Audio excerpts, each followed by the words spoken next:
Hello dear students. आज हम evolution या उद्विकास विषय से नया topic origin of life start करने जा रहे हैं। सबसे पहले हम जानेंगे कि ओरिजिन ऑफ लाइफ अर्थात जीवन की उत्पत्ति वो किस प्रकार हुई है और इस जो थ्योरी है इससे संबंधित कौन कौन से वैज्ञानिकों ने अपने विचार प्रस्तुत किए हैं और कालांतर में इन थ्योरीज में किस प्रकार चेंजेस हमें देखने को मिलते हैं, ये हम जानेंगे कुछ चैप्टर्स के माध्यम से। How life originate on earth has been a mystery for mankind. करीब 4 अरब साल पहले सूर्य से टूटकर पृथ्वी का निर्माण हुआ है। इतने लंबे समय पूर्व की बातें हम कैसे जान सकते हैं? तो ये मतलब एक मिस्ट्री है कि पृथ्वी के प्रारंभिक काल में पृथ्वी की दशाएं कैसी रही होगी। पृथ्वी है सूर्य की तरह आग का गोला था, उसमें किस प्रकार परिवर्तन आए, उस आग के गोले के ठंडे होने की प्रक्रिया में क्या क्या हुआ, कौन कौन से एलिमेंट थे, कौन कौन सी घटनाएं उस समय हुई, सर्वप्रथम पानी का निर्माण कैसे हुआ और उसके बाद अन्य पदार्थ कैसे बने, ऑर्गेनिक एलिमेंट्स का निर्माण किस प्रकार से हुआ था और उससे फिर कैसे प्रथम कोशिका बनी, उस कोशिका में किस प्रकार आगे चेंजेस आए। While common man generally believes that God created life, scientists believe that life could have been created by natural means. एक आर्ट्स का स्टूडेंट या कॉमर्स का स्टूडेंट है या एक कॉमन मैन है, उसके अनुसार इतना ये जो पृथ्वी पे या पूरे अंतरिक्ष में कहीं पे भी कोई भी घटनाएं हो रही है वो किसी न किसी देवीय शक्ति या भगवान की मर्जी से हो रही है। परंतु एक साइंटिस्ट, ये साइंस का विद्यार्थी है, इस बात को नकारता है। उसके अनुसार कोई भी घटनाएं प्रकृति के कुछ नियमों के अधीन हो रही है। In the following discussion we shall be assessing some of these theories. हम आगे कुछ ऐसी घटनाओं को समझने के लिए विभिन्न थ्योरीज जो कि अलग अलग समय पर अलग अलग वैज्ञानिकों द्वारा दी गई है उसको हम जानेंगे। Theories of special creation. Religions preach that the life was created by God, whether it is Hinduism, Islam और Christianity। सबसे पहली जो स्पेशल क्रिएशन थ्योरी आती है वो ये कहती है कि जीवन की उत्पत्ति विशेष ढंग से किसी देवी शक्ति द्वारा हुई है और ये हिंदू, इस्लाम और क्रिश्चियन हर धर्म में देखने को मिलती है। Religions teach that all species of plants and animals were individually created by God or for a specific purpose and that they do not have any relationships among them। तो ये तो जो थ्योरी है वो क्या कहती है, एक साथ पृथ्वी पे जीवों की अलग अलग कारणों से उत्पत्ति कर दी गई और उनमें आपस में कोई संबंध नहीं है। According to Hindu mythology life was the creation of Brahma. कौन है? ब्रह्मा।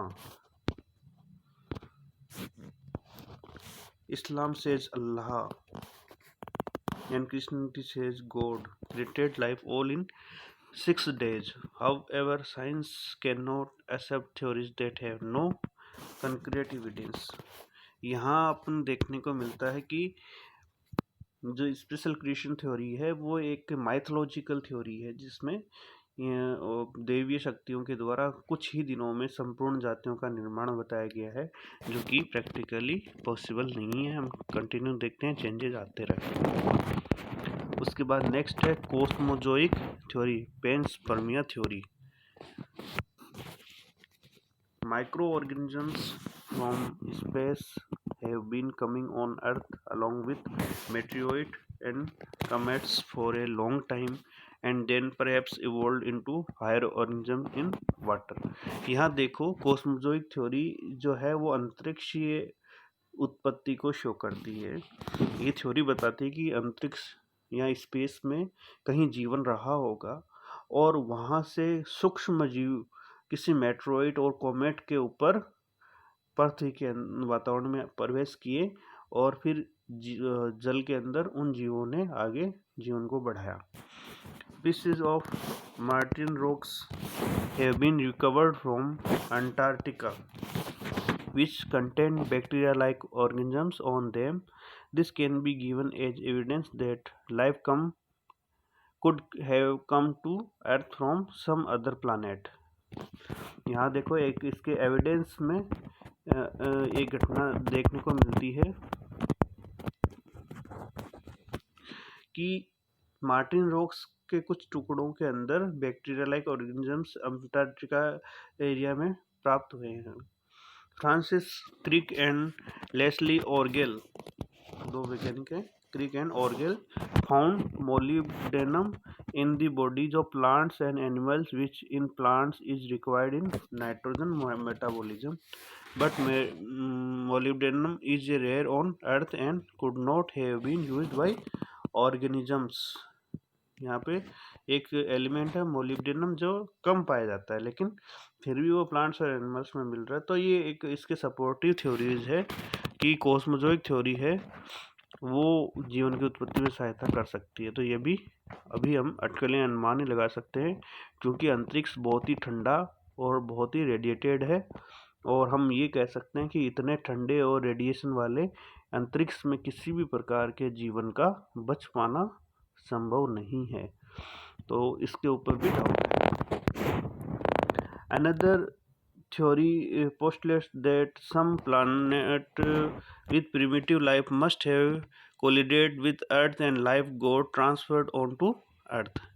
तो यहाँ मतलब ये है कि ये ट्रांसफ़र हुआ है यहाँ पे कि जीवन है एक जगह से दूसरी जगह पहुँच सकता है।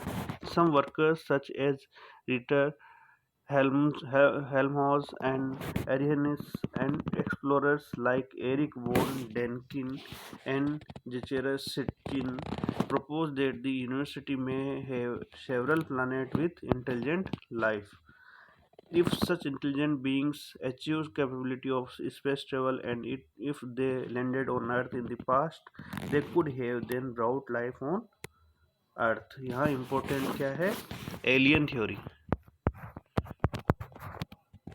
एलियन थ्योरी कि कोई ऐसे प्लानेट पे जीवन रहा होगा उस समय जो हमसे विकसित था, और वहाँ से कुछ जीव आए होंगे जिन्होंने पृथ्वी पे जीवन की शुरुआत करी होगी। तो इस प्रकार कॉस्मोजोइक थ्योरी काफ़ी दमदार है, इसको हम पूरी तरह से नकार नहीं सकते।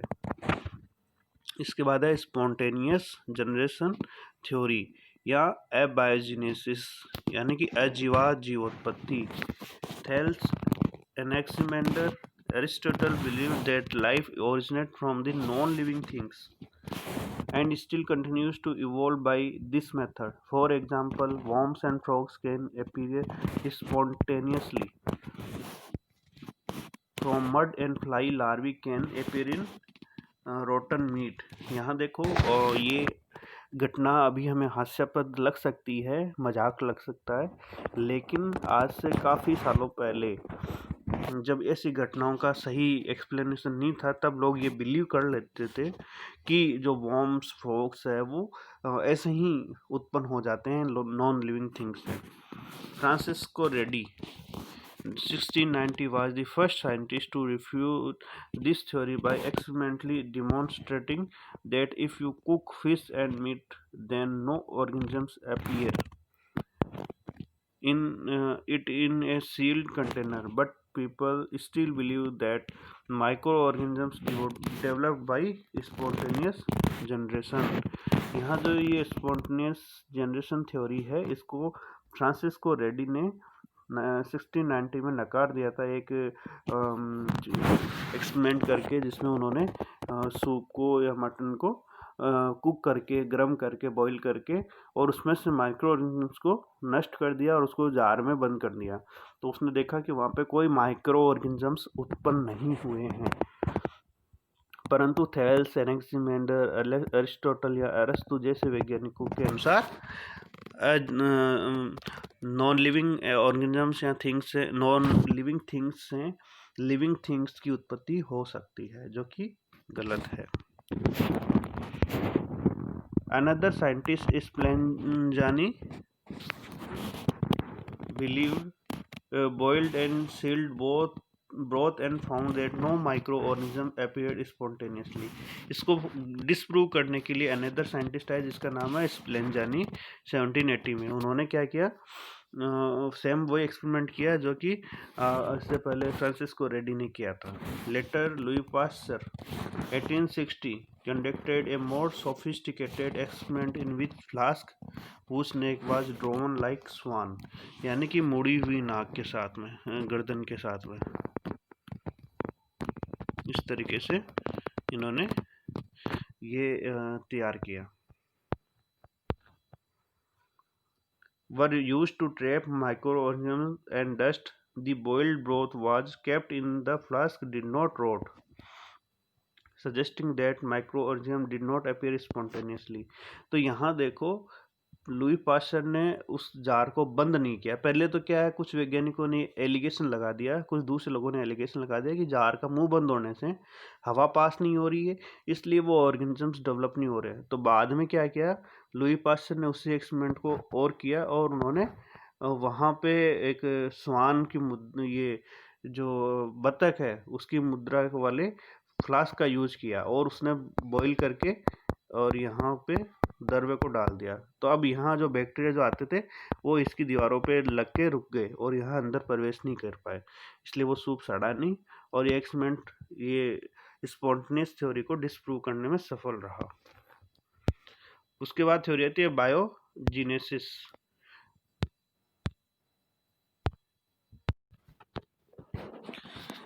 Ready, Richer, Spallanzani and Louis Pasteur rejected the theory of abiogenesis and proposed a new theory called biogenesis.